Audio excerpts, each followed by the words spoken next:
YCP పాలనలో జరిగిన దారుణాలపై YCP ఎప్పుడూ స్పందించలేదు. ప్రధానికి లేఖ రాయటం కాదు, రాసిన వారు ఆత్మపరిశీలన చేసుకోవాలి. రాష్ట్రానికి అన్ని విధాల సహకారం అందించింది అనటానికి మెడ్టెక్ ఉదాహరణ.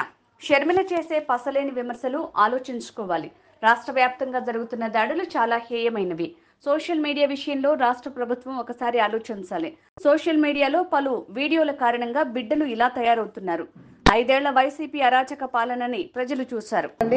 పాత్రికేయ మిత్రులందరికీ కూడా ముందుగా నా ధన్యవాదాలు నేను తెలియజేస్తున్నాను. అయితే ఈ సందర్భంలో మీరందరూ చూసినటువంటి విషయం, దగ్గర మండల స్థాయి నాయకులు సైతం వచ్చి వాళ్ళ భారతీయ జనతా పార్టీలో చేరుతున్నటువంటి పరిస్థితి.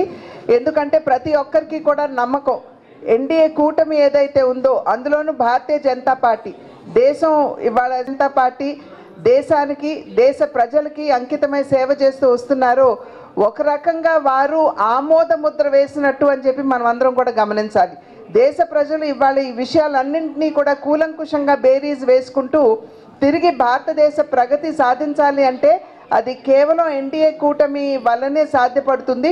అందులోనూ భారతీయ జనతా పార్టీకి సంబంధించినటువంటి నాయకత్వం అక్కడ కేంద్రంలో కనుక అధికారంలో ఉన్నట్లయితే ఇది సాధ్యపడుతుంది అనేటువంటి ఆలోచనతోటి భారతదేశ ప్రజలందరూ కూడా అనూహ్యంగా ఆశీర్వదించారు.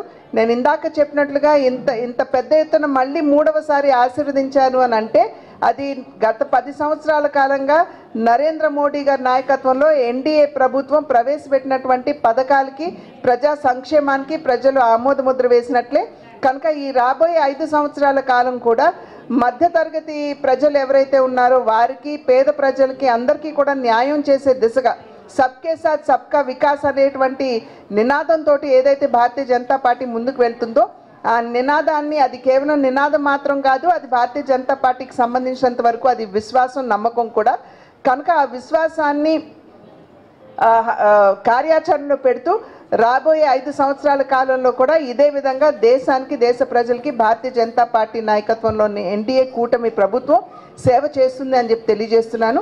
అదేవిధంగా రాష్ట్రంలో సైతం ఇవాళ గడిచిన 5 సంవత్సరాల కాలంలో ఏదైతే ప్రజలు చాలా ఇబ్బందులు పడ్డారు, వాటన్నిటికి కూడా ఒక పరిష్కార మార్గం ఏదైనా ఉన్నది అంటే తిరిగి ఇక్కడ ఎన్డీఏ కూటమిని అధికారంలోకి తీసుకురావడం అని చెప్పి ప్రజలు ఆకాంక్షిస్తూ ఆలోచించి వారు ఇవాళ ఇక్కడ అనూహ్యమైనటువంటి విజయాన్ని ఆంధ్ర రాష్ట్రంలో కూడా అందించారు.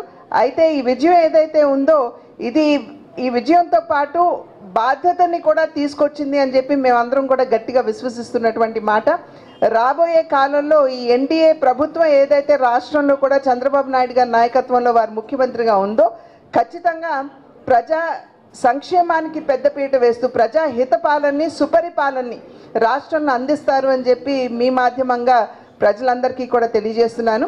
అదేవిధంగా ఇవాళ మనం చూస్తున్న వరద పరిస్థితి, ఇక్కడ వర్షాలు విపరీతంగా పడుతున్నటువంటి సందర్భంలో కొన్ని ప్రాంతాల్లో వరద పరిస్థితిని మనం అందరం కూడా ఎదుర్కొంటున్నాము. కలెక్టర్లు వాళ్ళందరికీ కూడా చేసేటువంటి విజ్ఞప్తి, మీరందరూ కూడా తగు చర్యలు తీసుకుంటూ ఎప్పటికప్పుడు ప్రజలకి అందుబాటులో ఉంటూ వారికి కావాల్సినటువంటి సేవల్ని అందిస్తూ, ప్రధానంగా ఏమిటంటే కొంచెం ఈ ఇన్ఫెక్షన్స్ డిజీజ్ ఏదైతే ఉంటాయో, ఈ మురుగునీరు, వర్షం నీరు అన్నీ కలిసిపోయినటువంటి సందర్భంలో వచ్చేటువంటి ఇబ్బందులు ఏవైతే ఉంటాయో వాటి నుండి ప్రజలకి రక్షణ కల్పిస్తూ ఒక రక్షణ వలయంగా అధికారులందరూ కూడా ప్రజలు